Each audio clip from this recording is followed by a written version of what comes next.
Hello friends, ನೀವು ಎಲ್ಲ ರೀತಿಯ ರೈಸ್ಗಳನ್ನು ತಿಂದಿರ್ತೀರ. ಆದರೆ ಈ ರೀತಿಯ ಪೆಪ್ಪರ್ ರೈಸನ್ನು ಒಂದ್ಸಲ ಮಾಡ್ಕೊಳ್ತೀನಿ, ಎಷ್ಟು ರುಚಿಯಾಗಿರುತ್ತೆ ಅಂತ. ಈ ಚುಮ್ಮು ಚುಮ್ಮು ಚಳಿಯಲ್ಲಿ ದೇಹವನ್ನು ಬೆಚ್ಚಗೆ ಮಾಡುವಂಥ ಈ ಪೆಪ್ಪರ್ ಫ್ರೈಡ್ ರೈಸ್ ಸಿಕ್ಕರೆ ವಾವ್, ಬಾಯಿಗೂ ಹಿತ ಮತ್ತು ಆರೋಗ್ಯಕ್ಕೂ ತುಂಬಾ ಒಳ್ಳೆಯದು.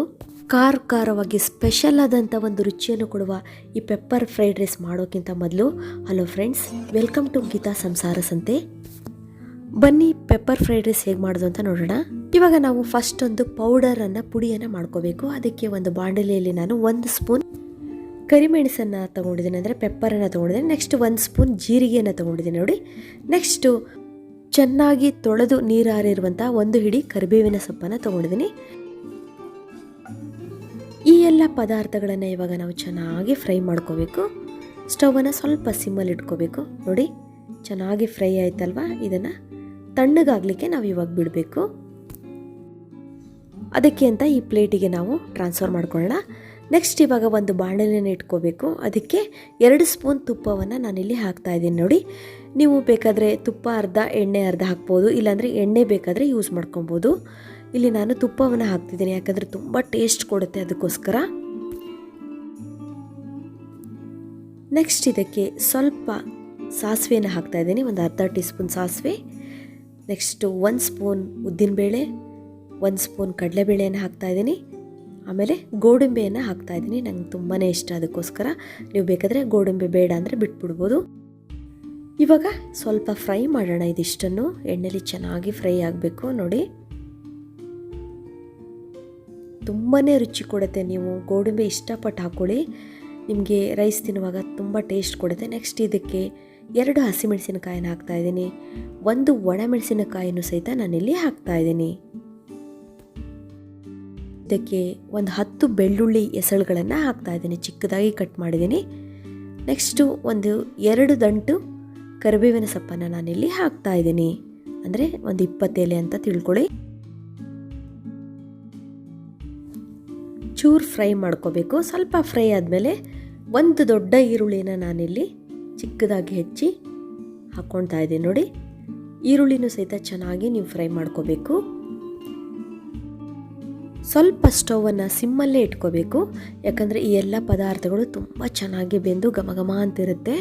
ತುಂಬ ಚೆನ್ನಾಗಿ ಬೇಯಿಸ್ಕೋಬೇಕು. ನೆಕ್ಸ್ಟ್ ಇದಕ್ಕೆ ನಾವು ಹುರಿದಂಥ ಕರಿಮೆಣಸು, ಜೀರಿಗೆ ಮತ್ತು ಕರಿಬೇವಿನ ಸೊಪ್ಪನ್ನು ಈ ಥರ ತರಿಯಾಗಿ ಪೌಡ್ರ್ ಮಾಡ್ಕೊಂಡಿದ್ದೀನಿ ನೋಡಿ. ತುಂಬ ನೈಸಾಗಿ ಪುಡಿ ಮಾಡ್ಕೊಳೋದು ಬೇಡ. ಇದನ್ನು ಫುಲ್ಲು ನಾವು ಇದಕ್ಕೆ ಈಗ ಒಗ್ಗರಣೆ ಬೆಂದಿದೆಯಲ್ವ, ಇದಕ್ಕೆ ಹಾಕೊಳ್ಳೋಣ.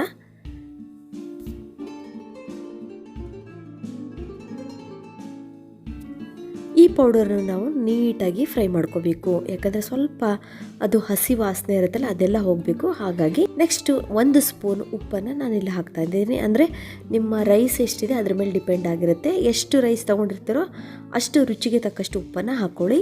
ಇಲ್ಲಿ ನಾನು 1 ಬೌಲ್ ರೈಸನ್ನು ತೊಗೊಳ್ತಾ ಇದ್ದೀನಿ, ಅದಕ್ಕೋಸ್ಕರ.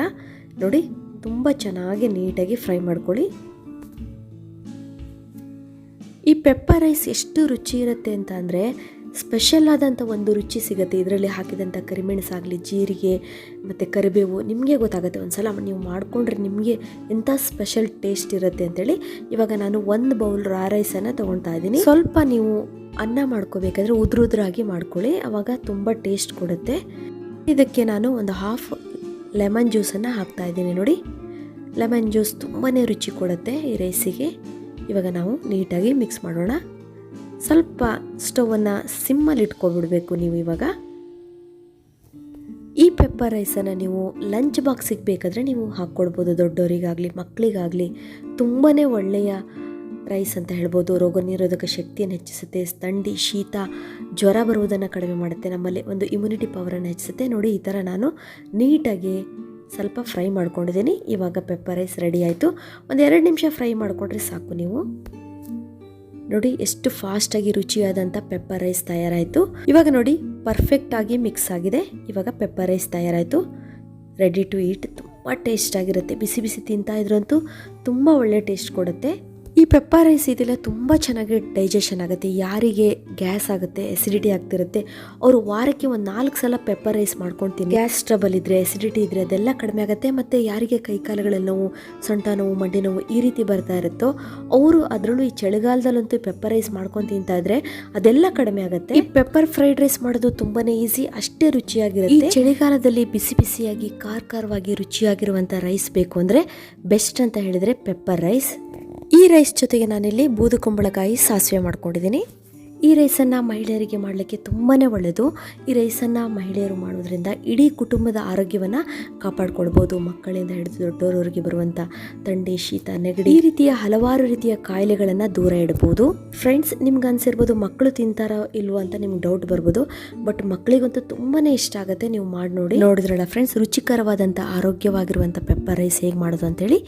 ಇದುವರೆಗೂ ನಾನು ವಿಡಿಯೋ ನೋಡೋದಕ್ಕೆ ನಿಮ್ಗೆಲ್ಲರಿಗೂ ಧನ್ಯವಾದಗಳು. ನಿಮ್ಮ ಎಲ್ಲ ಅಭಿಪ್ರಾಯಗಳನ್ನು ಕಮೆಂಟ್ಸ್ ಮುಖಾಂತರ ತಿಳಿಸಿ. ಇದೇ ರೀತಿಯ ಒಳ್ಳೊಳ್ಳೆಯ ರುಚಿಕರವಾದಂಥ ರೆಸಿಪಿಗಳಿಗಾಗಿ ಮತ್ತು ಹೆಲ್ತ್ ಟಿಪ್ಸ್ ಮತ್ತು ಬ್ಯೂಟಿ ಟಿಪ್ಸ್ಗಳಿಗಾಗಿ ನನ್ನ ಚಾನಲ್ನ ಸಬ್ಸ್ಕ್ರೈಬ್ ಮಾಡ್ಕೊಳ್ಳಿ. ಮತ್ತೆ ಈ ವಿಡಿಯೋ ಇಷ್ಟ ಆಗಿದ್ದಕ್ಕೋಸ್ಕರ ಒಂದು ಲೈಕ್ ಕೊಡೋದಂತೂ ಮರಿಲೇಬೇಡಿ. ನಾಳೆ ಭೇಟಿಯಾಗೋಣ ಹೊಸದೊಂದು ವಿಡಿಯೋದೊಂದಿಗೆ. Till then be happy, take care, bye.